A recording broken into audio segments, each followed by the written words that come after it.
And welcome to the match. We win the die roll. We are playing what I'm calling Sultai Mill. Basically just Demir Mill, except a couple other colors thrown in there. And it looks like we're playing against Magic Gathering Strat number 2. And so I think his name is Peyton. And so we will play first. Let's see what we get. Opening hand looks playable. Yeah, so here I like to go backwater turn 1.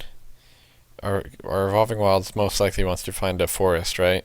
But if we draw Nullify, we don't want to go Evolving Wilds turn 1, find forest, and then not be able to play it. So we go backwater turn 1, turn 2 island, hopefully if we draw Nullify we can play it. If not, we can just play Evolving Wilds and get the forest then. And then other than that, got some 5 drops, but 4 land in our opening hand seems good with the divination. Alright. Opponent says, good luck, have fun. He's lagging a little bit. Alright, he is playing island, okay. We draw another Thassa's Devourer, okay. So that means I feel safe cracking for a green right here. Don't think there's much he could play that I really want to nullify. Turn 2, since I imagine he's on some sort of blue-white control deck. So we draw Thassa's Bounty, Divination, and raise the alarm. Okay. Okay, now we draw that Nullify and Invasive Species. Okay. He browns us for 2, back down to 19, and he is stuck on land. Alright, so I play my 4th land, Radiant Fountain. We draw a Mnemonic Wall. So our draw steps have been, a bunch of expensive spells. So I figure I'll run out this species, pick up this fountain, since it's bad if I draw a land next turn, because then I could have played a 5-drop, and this turn I cannot. But it's okay, I draw Nullify. Ooh, he's blue-white-red, interesting, okay.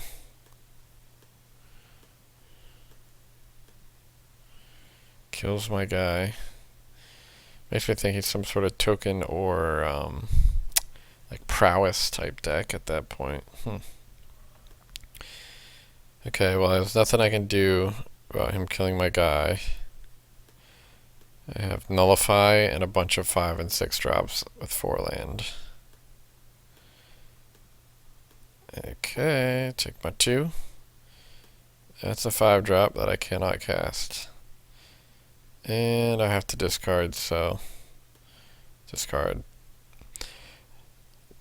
I'm learning when you have a full grip in hand, it's fine to discard draw spells because they would just make you discard more, and there's nothing specific I need to find other than a land. But if I have a land, then I can play my whole hand, so I don't need Thassa's Bounty. Take my 2. Divination, don't care. Hoping Mind Sculpt. Now, I could play it, so I didn't have to discard, but there's 2 drawbacks to that. One is it makes his treasure cruises better. I do get to see more of his deck, because I don't know what he's doing. He seems like kind of a control-y, maybe, I don't know what he is. But this Radiant Fountain's taunting me. I don't have a second... a 3rd blue. So I just discard a wall. I figure I can get it back with Unmake later. Doesn't matter. But I want to leave Nullify open. I don't want him to ever have a chance to resolve his creature. But he just keeps playing Divination and hitting land drops. And I keep drawing non-lands and discarding. Oop. Thassa's Devourer. He plays Triplicate Spirits. He could have attacked for 1. Instead he decides to leave 1 mana open. No idea why. But without my Fester Glooms in the main, and without drawing a 5th land by turn 9, with no negates main, and these nullifiers are looking to be completely awful, I look to be dead. Yep. So I'm hoping just to see more cards at this point. But I'm pretty dead. Bounce my guy, crunch me down to 1. And I'm dead. Alright, so game 1 didn't go that well. I saw token makers. It basically looks like my blue-red deck, except splashing Raise the Alarm and Triplicate Spirits. So we've got some sideboarding to do. If we go back and look at my sideboard real quick here, I'll let you know what I did. For game 2, I figured we could take out 3 Mind Sculpt and leave in 1. Take out some number of Thassa's Devour, and take out all 4 Nullify. I think he actually has 0 creatures. So I took out 7. Let's see how many things I want to put in. Oh, I want to put in every single card. Okay. 4, 8, 12, 15. I actually want to put in all 15 cards. So I think I do put in all 15, so what 15 do I want to take out? I think I take out 4 Nullify, 4 Voyage's End, 3 Mind Sculpt, so that's 6, 4, that's 10. Now I need 5 more. I think I took out 1 Mnemonic Wall, and then like maybe 2 Mnemonic Walls and 3 Thassa's Devour for 5 more. Something like that. My plan was now to just counter and answer most of his things. Have Coral Barrier to block like Flurry of Horns. Have Fester Gloom for all of his Triplicate Spirits tokens. And try to just, grind him out, and then Mnemonic Wall Mind Sculpt will be just enough to mill him out, plus Thassa's Bounties. Something like that is what I decided. Alright, so now let's go back. This is game 2. Yes, I would like to play first. Another 4-lander. Okay. Seems good. We have all of our colors. We can play Coral Barrier on turn 3. Another Coral Barrier. I think it's good. Mind Sculpt, you do not play it on turn 2. You do not let him cast Treasure Cruise for free. So already I can see, well, he hasn't shown me Treasure Cruise, but I think bluffing Nullify is maybe good against him. It makes him think that I have it, even though I don't.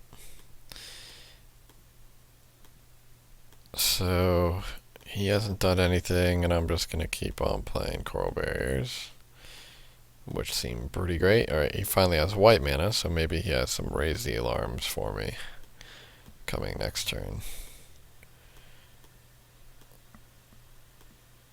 So here he negates my guy. Interesting. So I play Font of Fortunes before playing my 5th land drop. So now I get to play Invasive Species, pick up a Coral Barrier, which is also a nice little combo. Another free 1/1 unblockable. So I get to bash him for 5. Raise the Alarm, don't care. Doesn't even block. Yep. I replay Coral Barrier. And I have a sizable looking team here. He plays Rise of Eagles, sure. Now here, I could just attack the unblockable guys, but I figure this 3/3 is almost better dead than alive, because I can get it back hopefully with Unmake the Graves at some point. and it trades off for at least one of his 2/2 flyers. So if you're him, and you know my hand, you just block with both the 2/2 flyers and only lose one flyer. But if you think I could have Voyage's End or double Void, if I have double Voyage's End, he's pretty blown out here. But he just blocks everything, so I get to kill a soldier and a bird, and he gets my guy. But he's down to 10. I do not play the wall because I only have 6 mana, and I want to leave negate open. I don't want him to land another bird or a flurry or a treasure cruise. Divination, don't care about, because he has to tap pretty low for that. He also might be playing Scouring Sands. I did show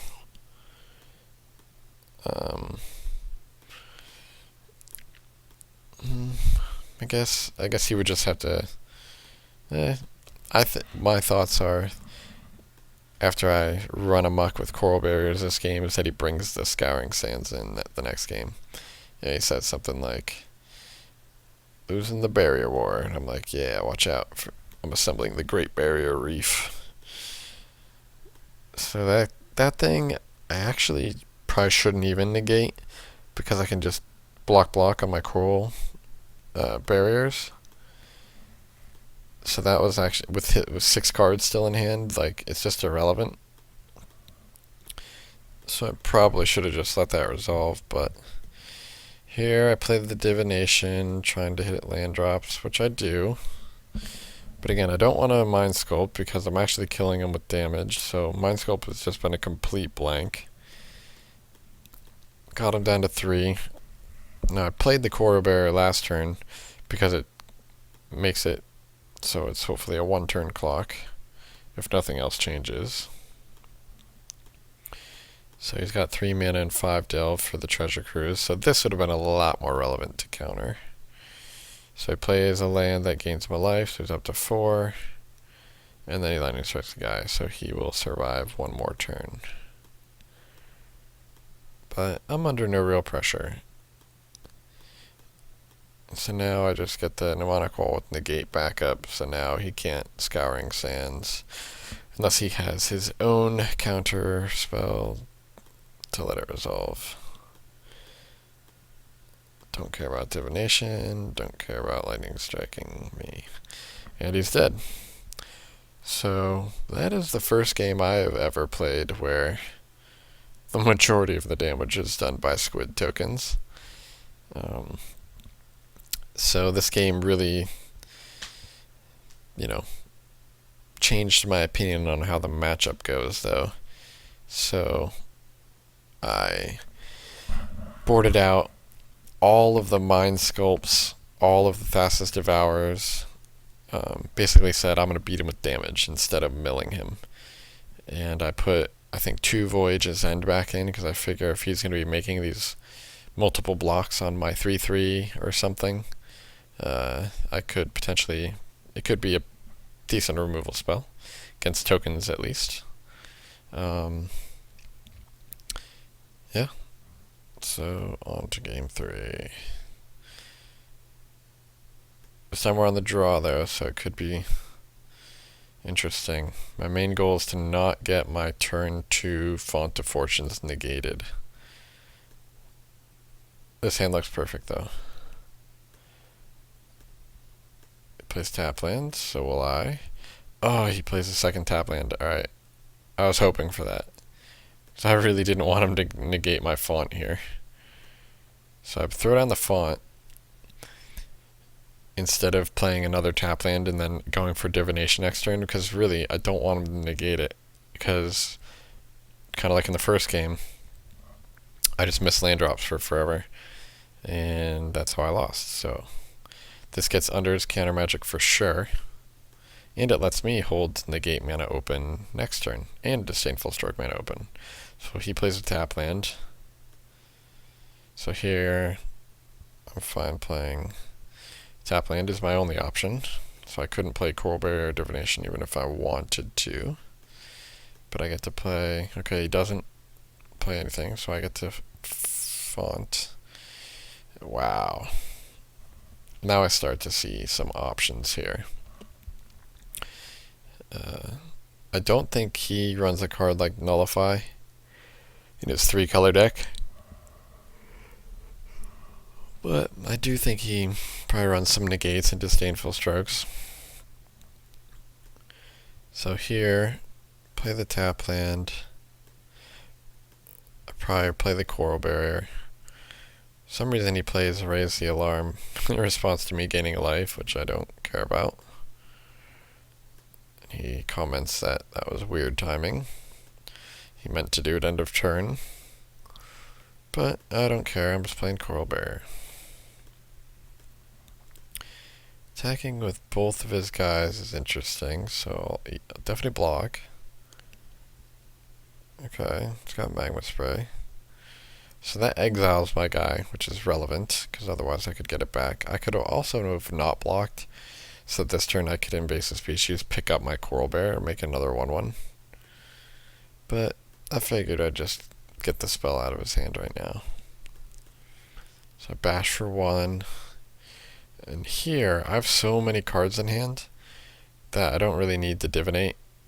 So I think I'd rather just Fountain, gain 3, pay 3, species, pick up Fountain, and then I get to also leave up and negate Disdainful Stroke that way. So I'm pressuring him while leaving my interactive spells untapped and ready for battle. So divination is interesting. He only has 2 mana open. This is a weird spot, but I think I have so many cards in hand and he's getting low on cards.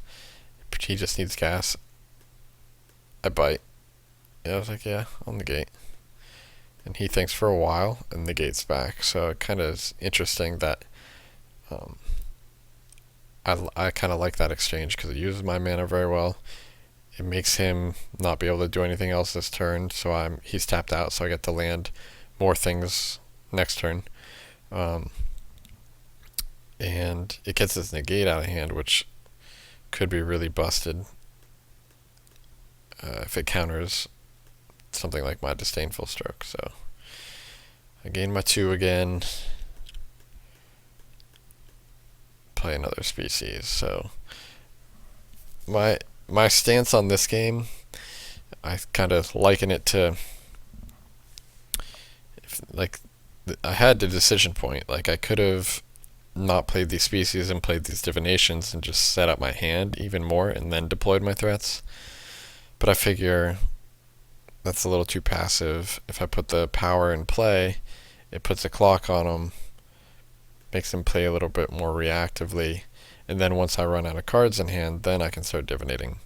The fact that I brought these Radiant Fountains back to hand twice, though, is slowing down my mana curve, which is a little relevant, but he makes a gutsy play here and just goes for the Benthic Giant, which I am ready for. That's a pretty key turn in the game because of the pressure that I'm putting on him, he needs this guy to not just take 7 a turn and be dead in 3 turns. So the way I played forced him to do that pretty much, and I like what happened. So here I'll divinate. Okay. Just keep gaining life with my Radiant Fountains, so basically just gives me a lot of time. And now that I have my Unmake the Graves, I don't really care if these invasive species die. And he, can do whatever he wants and kill them.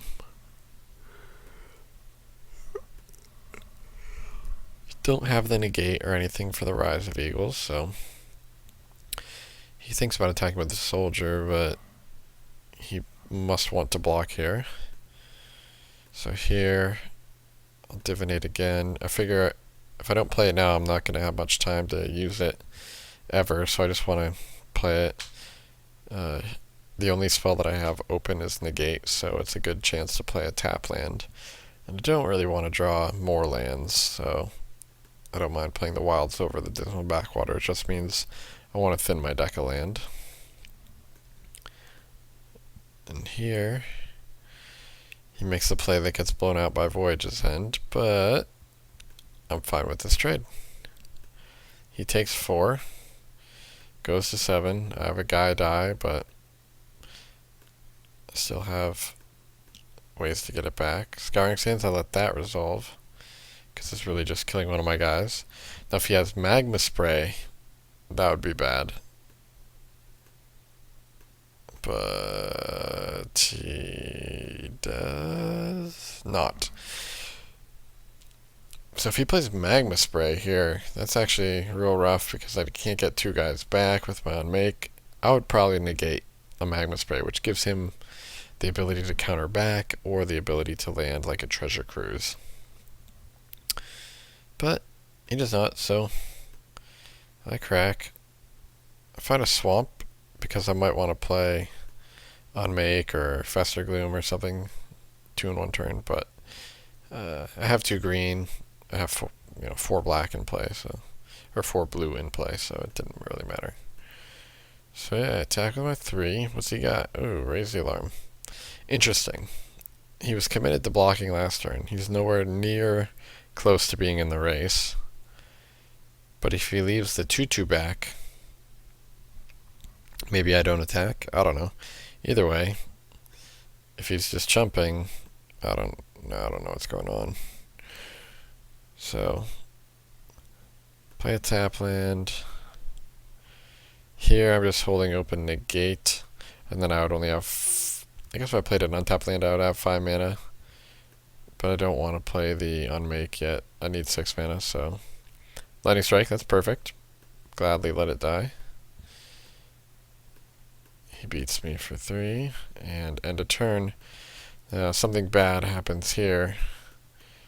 I play on Make the Graves, target my 2 invasive species, and he says he F's,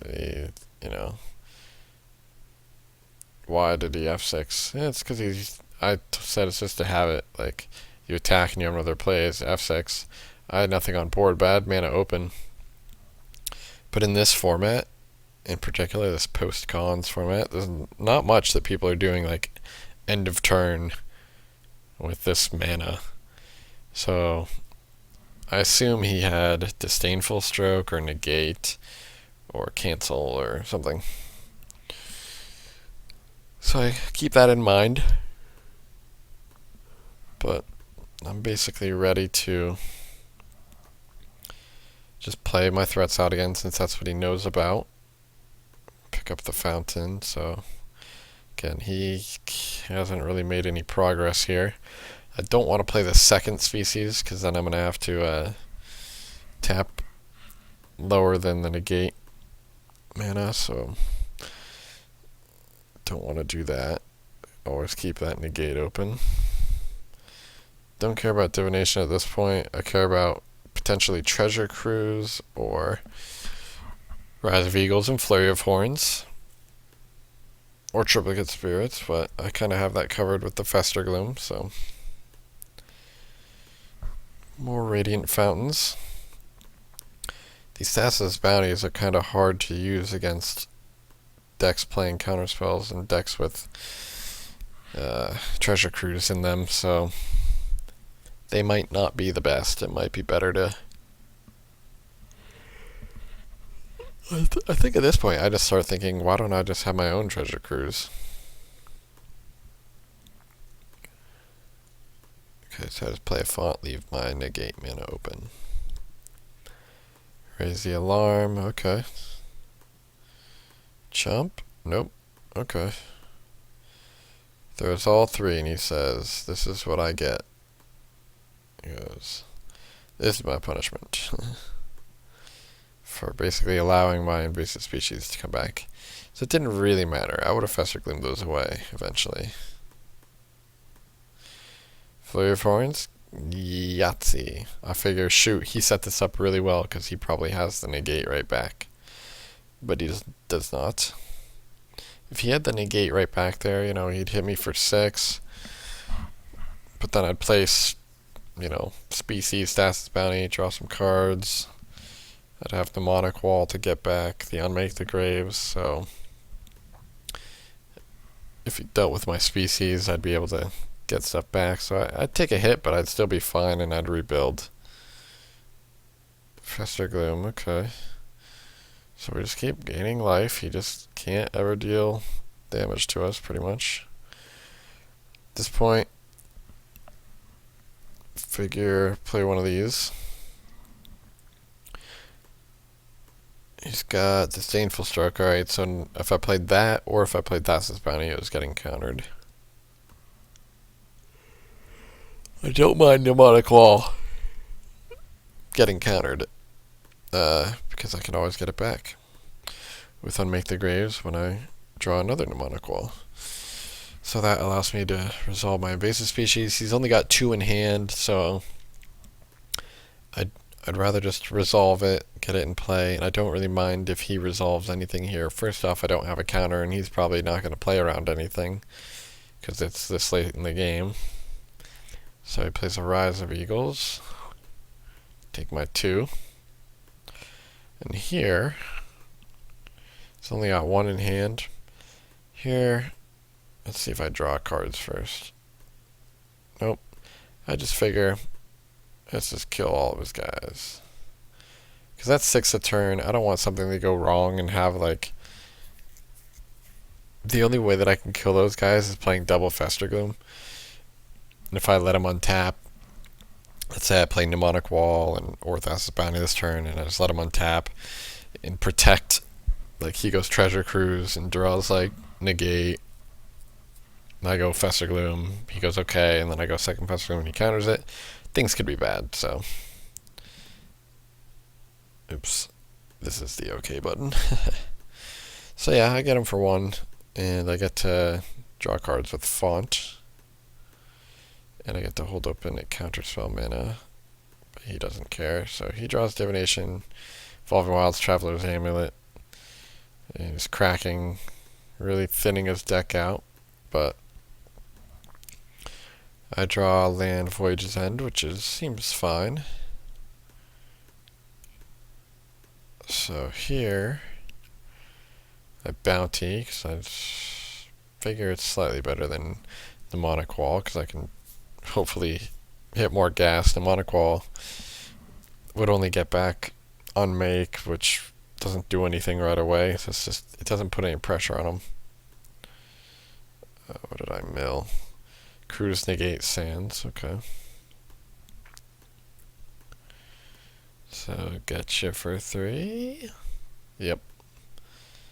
And I figure I can tap out again. Play Coral Bear.